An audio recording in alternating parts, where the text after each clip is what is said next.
Welcome to the Breakdown, brought to you by the Geek Fam. My name is Corey. I'm your moderator today. Today we got a great show for you coming up. We have one of our regulars back, one of our producers, also the founder of the Geek Fam, Mr. Josh Mallory. Josh, welcome to the show. Hi. Glad to be back. So, moving right along, we have also Keon Gardner, a.k.a. Mr. Black Flash. Black Flash, welcome back to the show. How are you doing today, my friend? What's up? What's up? What's up? So, Keon, tell everybody why I call you Black Flash. Because I don't know the actual name of the African American Flash You currently. mean Kid Flash? Kid Flash? Yeah, Kid Flash. Kid Flash. That's it. I'm sorry. Okay, well, you know what? I'm just gonna give it up. I'm gonna give it up. You Black know, Flash. I'm going to be ribbing you about this for a long time, my friend. Welcome back to the show. Yeah, I call myself a geek. And then finally, we have our last member that will be with us in the main group today, Justin Berlin. Justin was going to talk to us about Star Trek Beyond. One other thing to mention here, we do have a great editor for this show, Mr. Ernie Enriquez Jr. He isn't joining us today, but we got to give him some props. What do you guys say?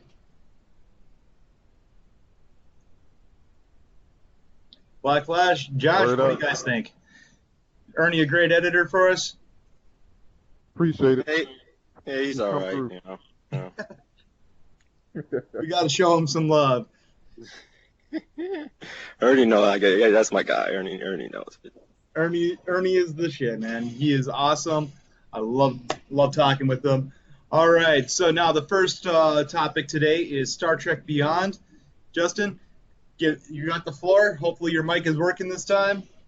Justin, what we'll do is we'll record some audio later and merge it on in. I know how to do that. So, all right, Josh. I know for a fact you've seen Star Trek Beyond. What'd you think, my friend? I have to say it's the best Star Trek movie to date. I really enjoyed every bit of it, and I'm looking forward to the next one. And I'm really interested to see how they're gonna reintroduce Captain Kirk's dad back into the fold. Yeah, that's going to be interesting. One thing I do want to make mention of is the gentleman who played Chekhov. With him passing recently, J.J. Abrams did a good solid and said he is not recasting Chekhov's character. He didn't think it would be right to replace him. A good send-off in that movie, a respectable send-off. That's good. I definitely am planning on seeing it soon. I was planning on seeing it last week. Unfortunately, due to family issues, I had to delay it. But I definitely will be seeing it shortly. Keon, what's your thoughts on Star Trek Beyond? I know you haven't seen it yet, but what do you think? Well, I want to see it, but I was kind of disappointed in the last movie. It didn't really turn out like I thought it would, and the whole and with Khan and all that. I don't know. That left a little bit of a sour taste in my mouth. So my expectations for this one were kind of low. But geez, everybody's saying it's a great movie. I haven't seen anyone have a bad thing to say about it yet. So that's pretty encouraging to me.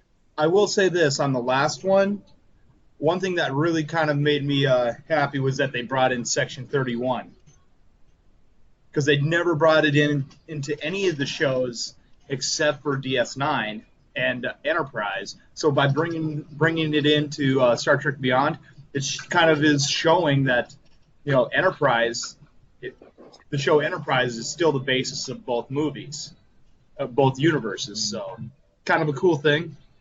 A little bit off topic on the Beyond part, but we're definitely going to get an earful from Justin later on today. So whenever he's available, he just has to let me know. So it's time to move on. Let's jump on into our next one. Marvel Phase 4.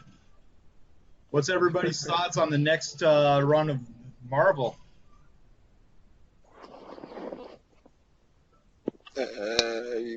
You go ahead, Josh. Well, I'm hoping they throw us some more like powerful base heroes, sort of like the rumor going around with Sentry, and I'm gonna hopefully they got a deal going together secretly with Fox so we can finally see the X-Men portrayed in Phase 4. All right. But they keep the kind of cook it. I don't really know what they got planned, but I know what I want to see. Okay. Well, one thing I do want to bring up is the fact that they're no longer going to be a two-part Infinity Wars movie, primarily due to the fact that their plan for Infinity Wars had two totally different storylines for each movie, so it wasn't a continuity, going to be a continuous flick. So that's kind of a good thing that they decided to actually change the name of the second movie. They haven't titled it yet, so that's a good thing about Phase 4 is they're looking at it in a perspective that they don't want to confuse fans or anything like that. Wait, I'm confused. I'm confused right now. What? And Infinity War is part of Phase 4? Infinity Wars is part of Marvel's Phase 4. I thought it was Phase 3. I thought it was. Well, Because the release date for Part 2 was still part of Phase 3. release date Part 2 was part of Phase 3. Now they've no longer brought it. They're no longer going to be a Part 2. So well, they pretty much just renaming the title of the movie. It's not going to be Avengers Infinity War Part 2. They just pretty much renaming it. But I think it still got the same release date. Yep. There's supposed to be still going to be a second half of Infinity Wars, but it's going to be released as part of Phase 4, is what I heard. So. Yeah. Oh well, I don't like that. Yeah. I thought it was still going to be part of Phase 3. The second half of Infinity Wars is what I heard is going to be part of Phase 4. So it's going to be interesting what they do. I don't know. I don't like that because it's supposed to be the culmination of everything that's come. Yeah, the way I had envisioned the whole thing was that everything that's happened now comes to a head with Infinity War, with what's going on with Infinity War, and then Phase 4 is sort of a brand new. I don't want to say brand new beginning, like reboot or anything like that, but it's just like kind of like a new beginning.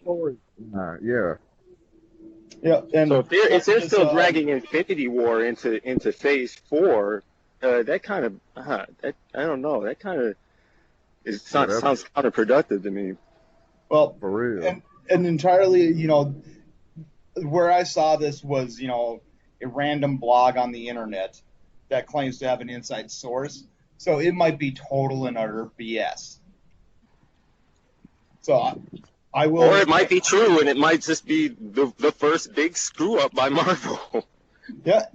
I do not know with 100% certainty, but seeing the fact that it is a blog, and I'm glad that we've discussed this. That way, I can point out that it was a blog, which means that it's questionable intel at best.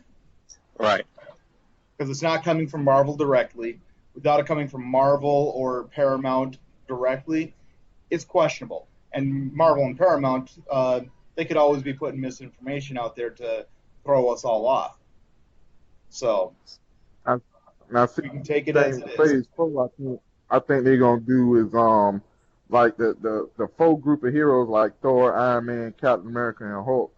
I don't think we won't see them in solo movies no more. I think we'll start seeing them in like other, like how like Iron Man did in Civil War and Hulk's doing in the Thor movie. I think we'll start seeing them popping up in other people's solo movies just so we can still see that they part of the universe. And then once they drop, an Avengers movie, then we'll see everybody together in that movie. I think that's it. That's going to be more it because Uh, from I don't remember where I saw this. I believe it was on Marvel's site. They said that they're trying not to do more than 3 independent movies per character before pulling them into the collective universe where they just show up on these other movies. So Yeah. sounds about right. You know, like Black Widow, hell, she's been in more movies than I care to admit, and yet she still hasn't gotten her own movie. I believe they said they're going to give her own in Phase 4 as well. Because So part like phase one is like, after phase one, everybody was like, well, why won't Iron Man call, Thor or Captain America to help him out? The universe now, the MCU is too big as a whole now to ignore all the heroes and solo movies. Even if you pick up the phone and calling up Captain America, just saying, "Hey, dude, what's up?" It's too big of a universe now to not acknowledge their existence. yeah, You know what? I get that. I do get that, but it's just like in comics. I mean, people just they have their own adventures. Sometimes you're not going to call. That's the way I think about it. Like people were complaining about, why wasn't Iron Man helping Cap out in Winter Soldier? It's in DC. It's a huge thing, so everybody would know. Well, I mean, yeah, but that happens. It happens in comics. I mean, they just do their own thing sometimes. well, And then if you look at the entire universe, like their tie-in with Agents of Shield, it was happening worldwide. So Iron Man was probably doing something over on the West Coast at the same time Winter Soldier was happening, because Hydra was going everywhere. yeah, I kind of just some of those you just kind of like suspend your belief or disbelief or whatever, Yep. and just say, okay, well, they're probably doing something else. Okay, Yeah, probably doing something else. But what I would like for Phase 4 to do is to open it up more, even with more heroes being introduced and Ant-Man and everything. This it still seems small. It still seems really small. And what I want. What I'd like to see them do is start bringing in the Netflix characters into the movies some. That would be nice. Bring the Punisher into a movie. Bring Daredevil, Jessica Jones. Start tying those in. With Luke Cage coming Especially in. with Spider-Man coming on the scene now. You know what I'm saying? Like him and Daredevil, they work too closely together to not. You know what I'm saying? Yeah. We got to see them on the big screen. Yeah. And for me, I don't even need to. It would be great to have them. Don't get me wrong, but I don't even really need to see them in movies so much as I need to hear them be acknowledged. That's what I like in Phase 4. You kick off Phase 4, I want us all to know that this world is bigger now, and it doesn't necessarily mean I have to see these people, but just kick something off. We got the West Coast Avengers on doing something, just saying it and stuff like that. Acknowledge that the world is bigger and there are more characters. All of a sudden, after Infinity War and after all of this, the hero craze has built up immensely. Oh yeah. And what I'm saying is, by bringing those characters in, they don't even have to be main roles in any of the movies. Maybe you see them for a small cameo appearance. Black Widow approaches the Punisher to help out the Avengers, and he goes, "No, I've got other things I got to do." Something small like that would just help tie in the universe. No. I'm trying to remember. Do any of the Avengers know that Coulson's still alive? Not that I know of. I'm sure Lady Sif had to tell damn Thor, but I don't know. You would think, right? You would think. I don't know. I can't recall a moment where anybody has acknowledged that they know Coulson is alive. I mean, you would think Cap would know, but then again, maybe you wouldn't, because it seems like Cap is always put in the dark about shit. And then you would think Widow would know. She knows everything. Maybe Black Widow, maybe possibly Hawkeye, since they've been part of S.H.I.E.L.D. for so long.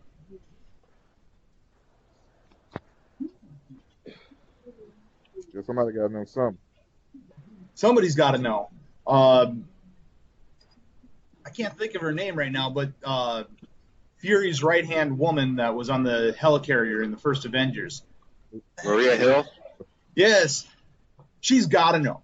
She's got to know because when Fury passed on directorship, you would think it would have gone to her. Yeah, Oh, I, she knows. She know Close and Alive because she was on the episode that Oh led yeah, the into opening Age of episode. Ultron. The opening episode of Agents of Agent. Shield. She was on. She Mhm. has to know. well, she knows. I'm sure she knows. She ain't gonna tell nobody though. She's just Yeah.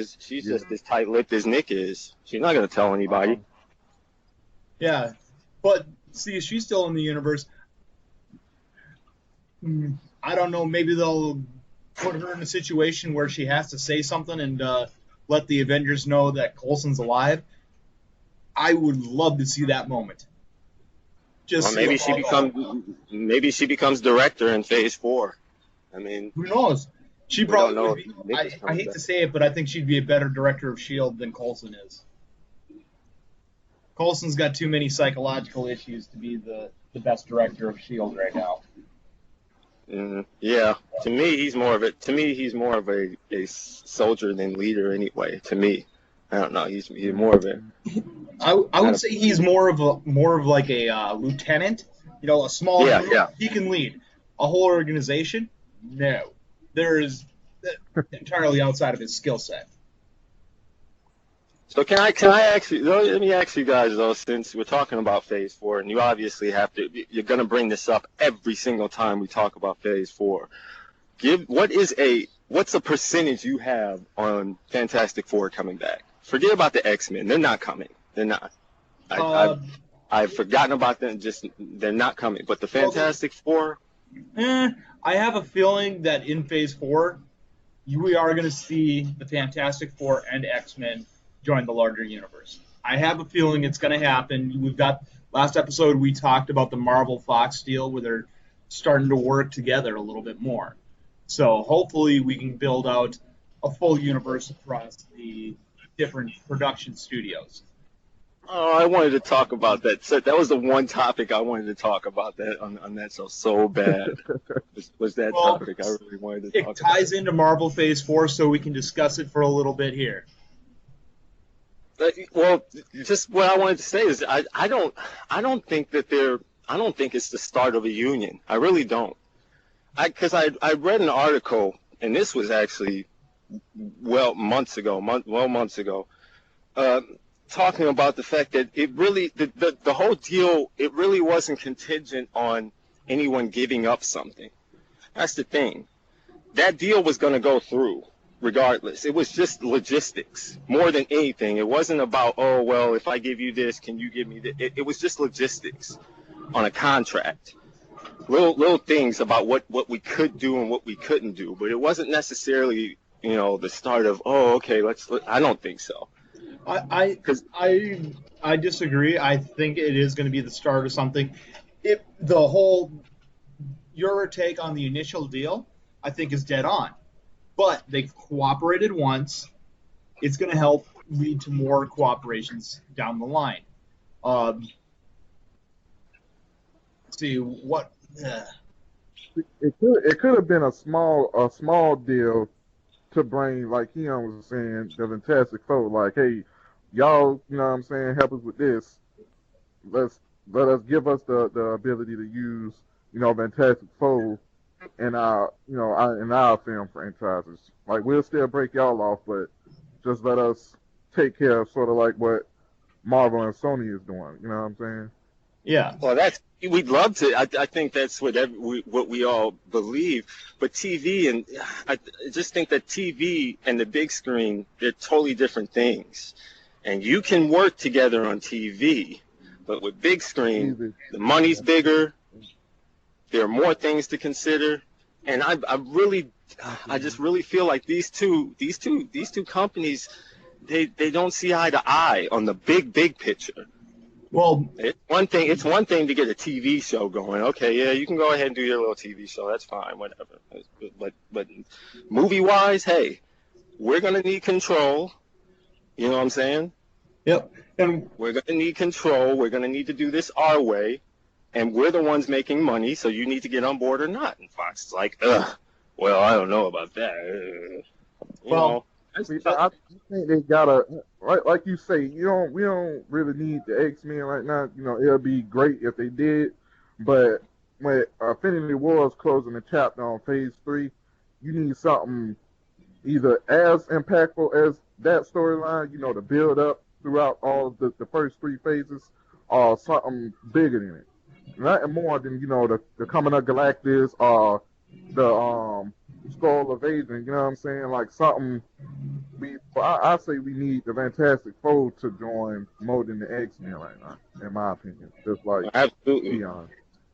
But to be honest, they don't have. They've got. I think they've got enough ingredients right now to do Dark Reign. If Dark Reign right now, with everything standing as it is, Dark Reign is possible. So you can do that. I'm still hoping when they decide to reboot the whole shebang, they do Deadpool kills the Marvel Universe. That's all I'm looking forward to. Have them kill off all the X-Men, come over to Paramount, kill off the Avengers, kill off everybody. Rated PG-13? No, make it rated R. It's got to be rated R. And then go over to Sony and kill off Spider-Man. Or make out with them, one or the other. I don't know. I just want to see Deadpool kill the Marvel Universe. I want to see that on live action. That's just my goal in life, is to see Deadpool kill the Marvel Universe. Would you sell for an animated movie? No, I want it live action. It's all the rage. For real. An animated movie would be great, but I still want to see live action. I want to see Ryan Reynolds stab through everybody.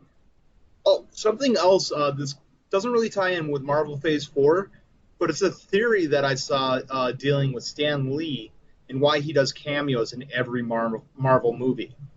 He's actually playing a Marvel character, the Watcher. What you guys think? Oh yeah, I saw that one a while back. Yeah. I mean, it's an interesting theory. It is an interesting theory. It does actually make sense.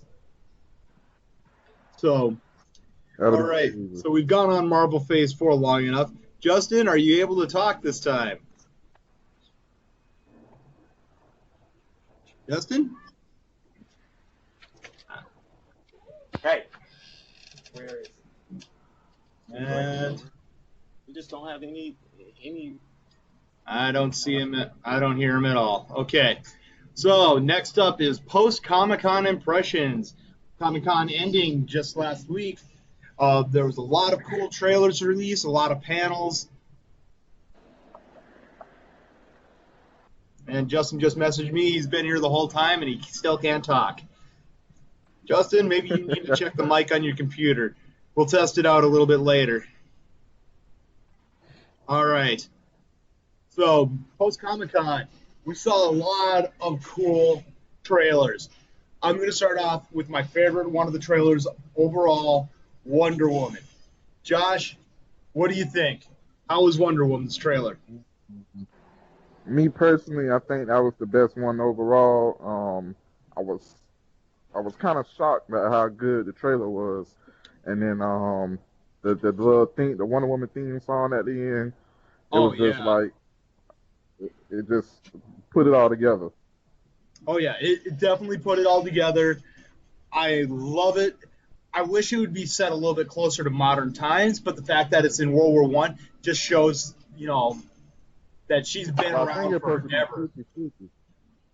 So I think it's supposed to be in modern times and the old times, because I think Ben Affleck had filmed like a cameo too. Yeah. I think part of it, it's going to tie into that nice little picture they showed of her back in World War I in the Batman vs. Superman film. Kind of ties it in. We'll probably see her standing there taking the picture during the movie. Black Flash, what's your take on it? I thought Wonder Woman was that trailer was really, really good, man. It was really good. I really liked it. But my favorite trailer of the whole thing was King Kong. That one was one of the ones that I did not get to see. So you guys hash it out. I'm going to sit back and listen to your impressions. Well, Josh has been talking up King Kong for a while, so I know when he saw it, he was like, "Oh shit!" I'm I betting hadn't right, really read much about it.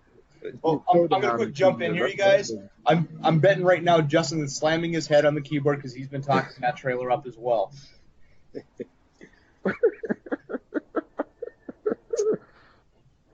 All right, it looks like it's gonna be real good, better than what I thought it was gonna be. And King Kong looks huge, which obviously they had to do if he gonna be taking on Big G in 2020, which he'll probably get his ass whooped anyway. But Oh, the movie is real good. no, I like what they're doing with it, the kind of direction, and that what is it? It's set in World War II or something like that, is it? Vietnam. It's taking place in the 70s. Oh, okay, yeah. So I like that. So it'll be a little closer to modern times or whatever. So you'll have a little bit better tech to fight him with, I guess, or whatever. But yeah, And then what I was I'm asking totally is like, interested. it's like, how is they going? Like, I don't, because okay, 2020 he supposed to face Godzilla in that movie. Now, how is he gonna survive? Is he gonna survive? Is Kong gonna survive his own movie, or is they gonna freeze him up? Or you know what I'm saying? Like, how is he gonna make it into present times to fight Godzilla? That's my big question. Just saying that it's obvious that they're not going to go with the same sort of ending or even probably story that we've come to know about him and the girl and Empire State Building and all that crap. They're probably not going to go that route. Since it's called Skull Island, I'd imagine that the whole thing is going to take place on Skull Island, and maybe they don't kill him. Maybe they just escape from it. That'd be crazy. I know on the original King Kong versus Godzilla, they went and got King Kong, I believe, from Skull Island and brought him. I vaguely remember that movie. I remember watching it, but I vaguely remember it though. Okay, yeah, I do. Yeah. Yeah, they had them doing like them berries or whatever they had used to like draw him, and then they dazed them and then brought them and then dropped them into like this wooded area or whatever.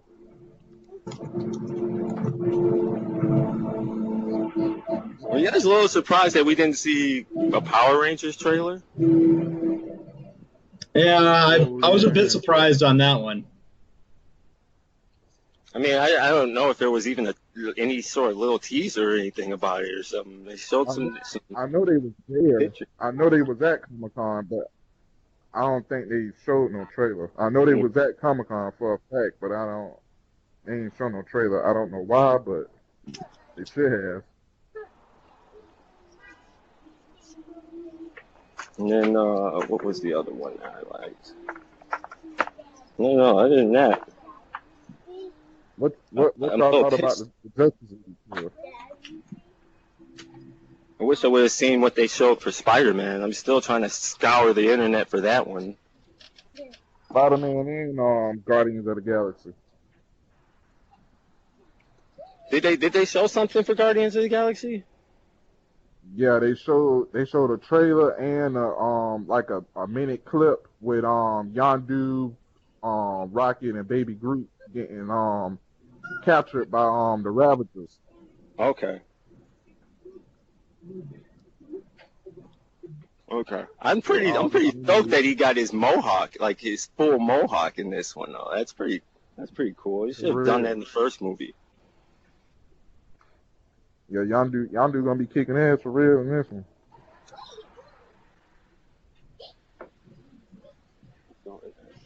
And, I guess somebody's going to have to bring up Justice League. I guess I'll be that guy. Hey, that's up next. I'm actually having Justin try to call my cell phone so that way we can tie him in here. So, Justin, I messaged Can you put him? Can you put him? You'll put him on like speakerphone or something? Yeah. Oh, okay, sweet. Justin, are you here? Can everybody hear him? Barely. I am a little bit. Okay. Stop. All right. So we've got him typed in. I know you guys can't hear him the best, so. All right. And okay. So Justin, what's your impressions on the King Kong?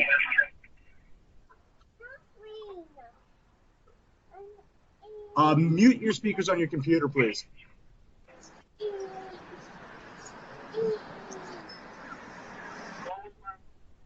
On the King Kong trailer.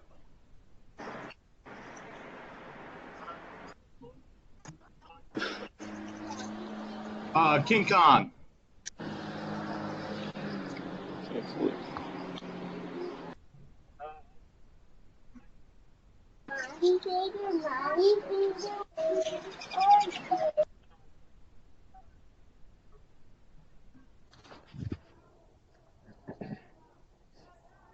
Next movie from 2005. Yeah, so this one I knew it was going to be different and separate, and yeah, I loved it. He looks so much bigger. He looks awesome. I'm really excited. All right.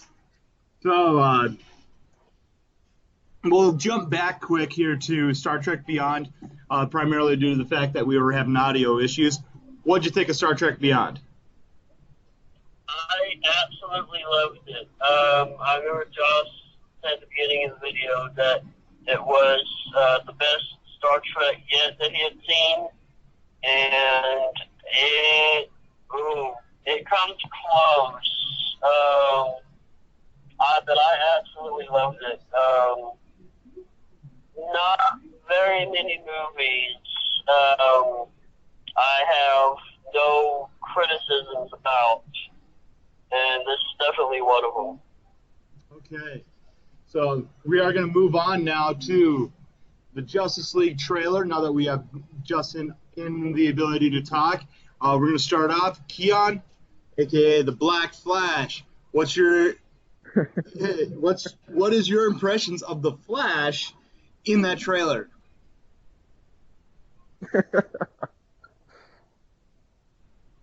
Black Flash, you there, buddy? Hello? All right. Okay, What's your impressions of the Flash in the Justice League trailer? Let me first say that the trailer looked good. The trailer looked good. The movie looks like we'll finally get a DC movie that is fun. You know what I'm saying? But Flash in particular, I still have my doubts about Ezra Miller. I really do. And this may not be so much Ezra Miller, but the way they're trying to go about it with him. When I watched that scene, I felt like I was watching Bruce talk to Wally West. That's how I felt. I mean, Flash is a jokester. Barry Allen, you know, he cracks jokes and everything like that. He's a little lighthearted, but he's also there's an older aura to him too. Yeah. You know, there's a I don't know. I didn't get that from him. I don't get Barry Allen from him. And I know it's just a couple of seconds or this and that. I understand, but you're talking about first impressions, and I'm telling you about first impressions. Okay, I fully get that from you. Now, jumping overall, what's your thoughts on the trailer? I mean, I thought it was good. I mean, it's hopeful. I have a better feeling about this than I did when I first saw BVS, the trailers for that. That's why I put it like that. Okay, so Justin, you're up next. What's your impressions of the Justice League trailer?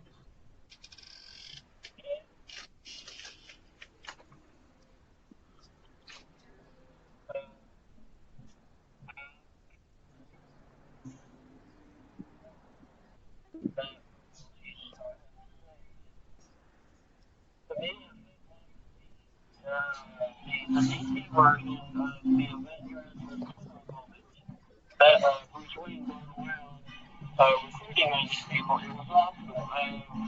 Having them on comics, I am unbiased on what characters you saw look like, what the movie. And actually, the Flash was probably my favorite part of the trailer. I really, really love. I think it's really cool how when Flash moves, he causes like the video interference and the sparks to go off when the flashes literally. Because when Flash on the CW on TV Flash, when he runs, it just looks like a windstorm blows through, with paper blowing around. But with Ezra Miller, it's so much more energetic. There's like sparks flying, and it just looks really cool. And we finally got to see good footage of Aquaman and actual footage of Cyborg, and I loved it. Okay. Well, next up is Josh. Josh. Yeah, So your character, though, to give your most impression on, is Aquaman. What'd you you hear me? think? I can hear you. So what is your thoughts on Aquaman just out of the Justice League trailer? You can hear me? Yeah, I can hear you, man. Oh, okay. The trailer looked good. I was very surprised to see it. You know what I'm saying? I ain't think it was Comic-Con. The trailer looked good as a whole. I like how they, threw some funny stuff in there, some jokes and everything. Batman Batman scene, he can't catch a break. He keep running into all these powerful people, keep jacking his ass up. Okay. Right before we go any further, before I jump in, Justin is taking off at this point. Justin, thank you for joining us, and we'll try to get a little bit better audio later on if need be. All right? Catch you later, my friend. Oh. All right. You have fun, man. Peace. He's up. All right.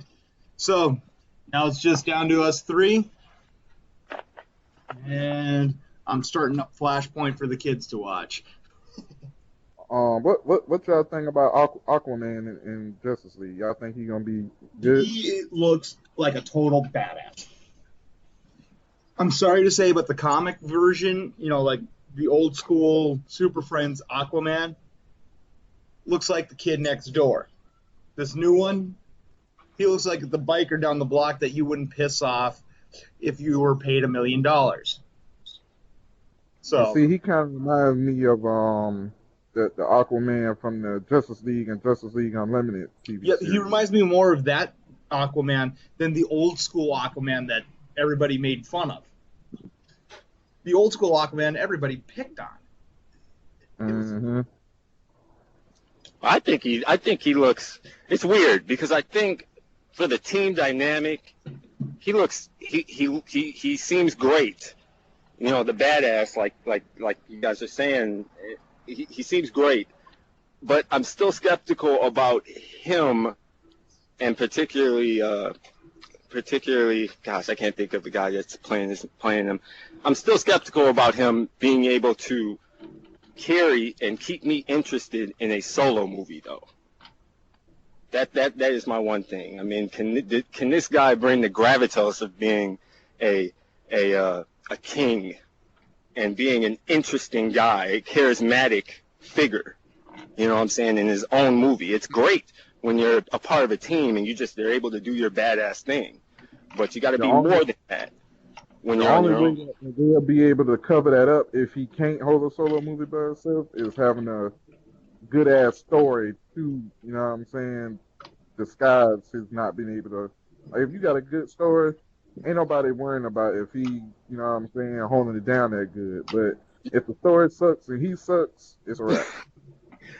True. But yeah, he does look badass, though. He does look badass. I like the whole don't- part. I can't wait. I can't wait for this movie to come up so we can finally have the movie debate: Aquaman versus Thor. Woohoo! Oh, definitely. Yeah. That will be an interesting one. Yeah. I'm not looking forward to seeing you two go back and forth on it.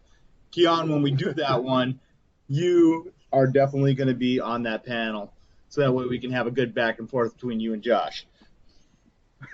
Wait a minute. Wait. I'm not siding with Aquaman right off the bat. I mean, I'm more inclined to agree with Josh, to stick with Josh for the moment. Hey, the reason why I'm saying I want you on that, because you guys, even if you guys are agreeing on something, there's a great back and forth between you two. That's what I'm saying. So you guys, I've noticed us three have a great back and forth going on. All right, so next up, Batman, The Killing Joke. Please tell me you saw it, Keon. Nope. Oh, that's right. You didn't. Josh? No, I don't really have a. I know everybody. Yeah, we've seen some positive reviews in the group. A lot of people love it. I never had a desire to watch that movie to begin with, and now that I've heard about the infamous scene in it, I really don't have a desire to watch it. So, but You don't see much, so. Josh, you seen it yet? Yeah, I saw it. I liked it. It was okay. I prefer the book over the movie. I had high hopes for it coming into it. It kind of let me down, but I still had a good time watching it or whatever. But the book is totally different. The 30 minutes at the beginning, you know, with Batgirl or whatever, like I ain't really think they needed that part in there, but whatever. Well, But overall, it was decent. yeah, it wasn't absolutely necessary if you'd read the comics and were a fan of the comics. I fully understand you there. If you hadn't read the comics, I think it set up for why Batman was on the verge of killing the Joker and why he realized he needed to try to find the Joker to stop him from going crazy and actually breaking his own code against killing.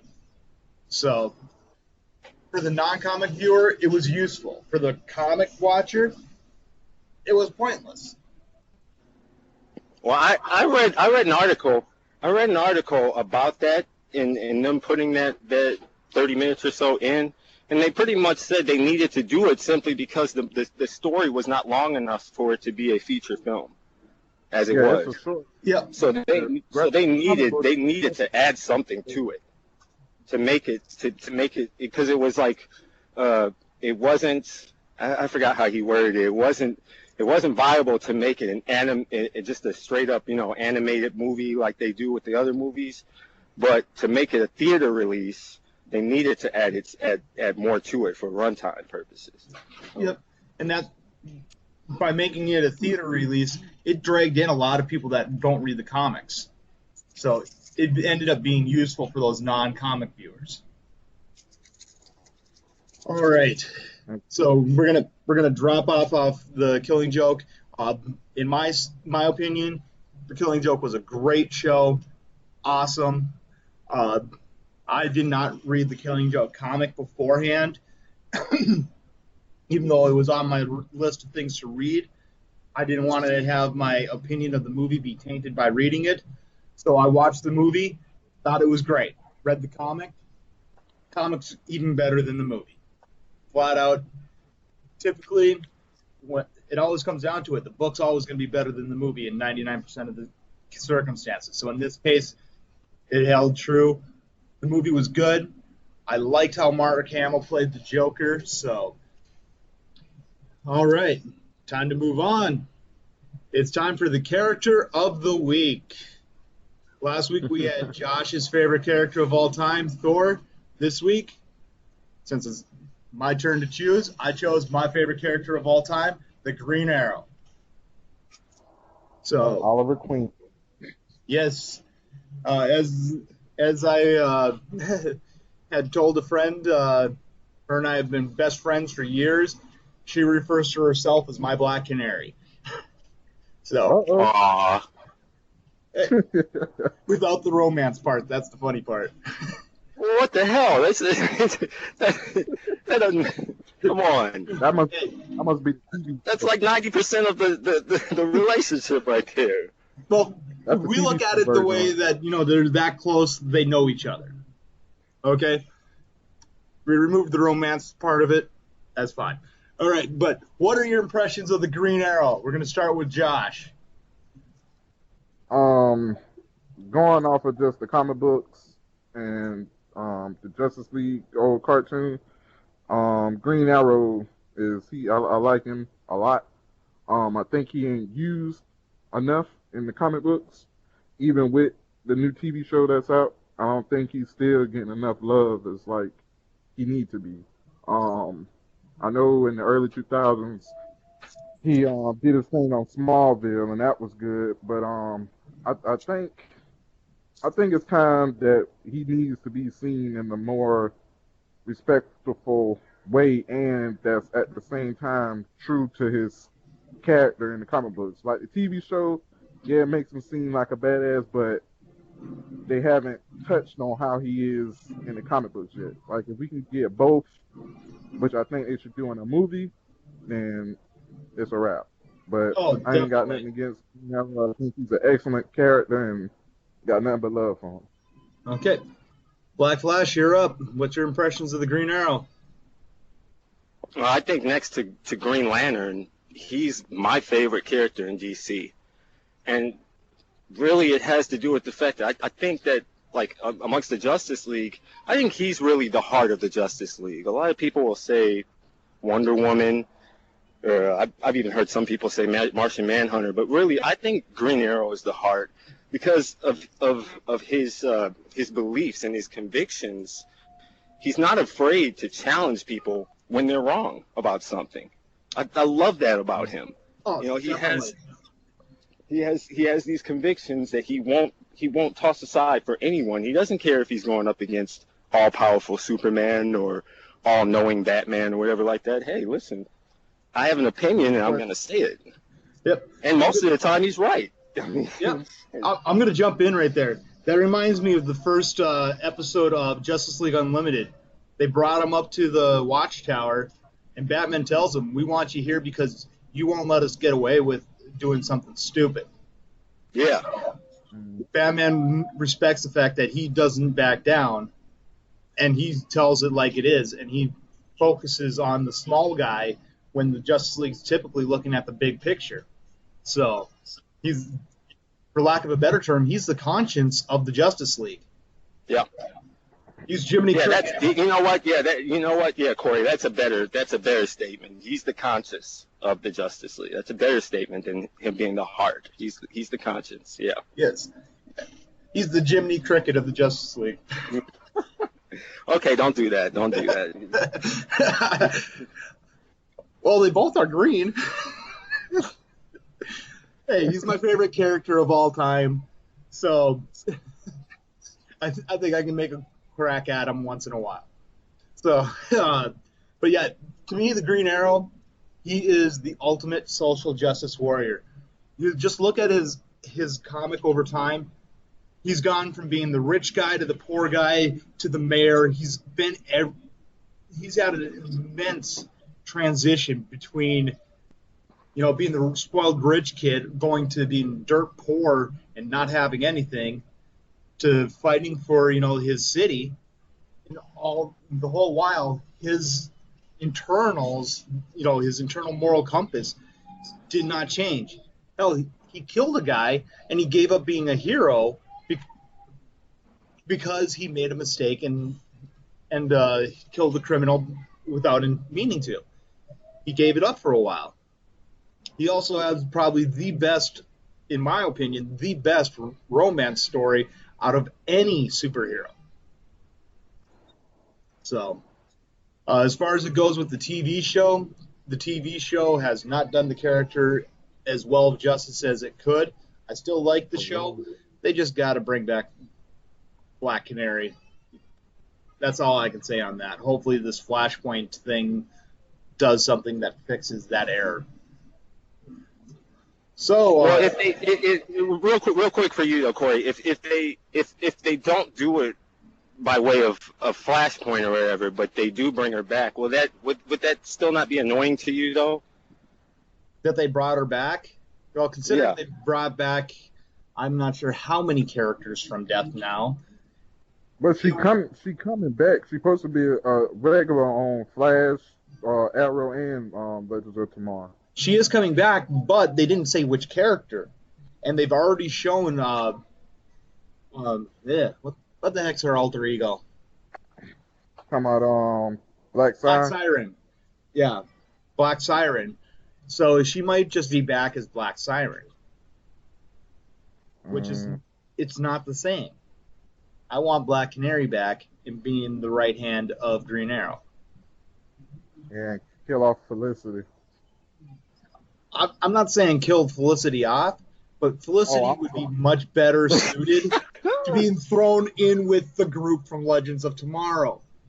Those are secondary characters to these main shows. Throw her over there. Drop her off in prehistoric times and leave her there. Just, I don't care. Nothing against Emily Bett Rickards. She's a good actress. She does a great job as Felicity. But she don't need to be on the no more. Yeah, she doesn't need to be on the Arrow. She doesn't need to be the Arrow's love interest. It's a slap in the face of everybody who is a comic fan. Now, I understand that it's a different form of media. They need to show, have their own way of doing it. But when you're dealing with a character that has the ultimate power couple for superheroes, and you this is put me on the edge right here. Last season of Arrow, when Black Canary is on her deathbed, and she tells him, instead of saying, "Oh, I love you," oh, you need to go get Felicity. You need to be with Felicity. What? Is you out your mind? No, it's time for her to go out the show. Felicity need to go. Yeah. Well, I still think it's weird because she was only supposed to be on the show for 3 episodes, and then she became a regular, and then they kill off one of the main characters for the actress. But we're digressing. We've already covered that topic, I think, in episode 2 or episode 1. So we're going to end it on right there. So, okay. Well, thank you everyone for coming on, and this has been the Breakdown by the Geek Fam. I'm your moderator this week, Corey, and everybody, get out there, read a comic. Bye. For Asgard.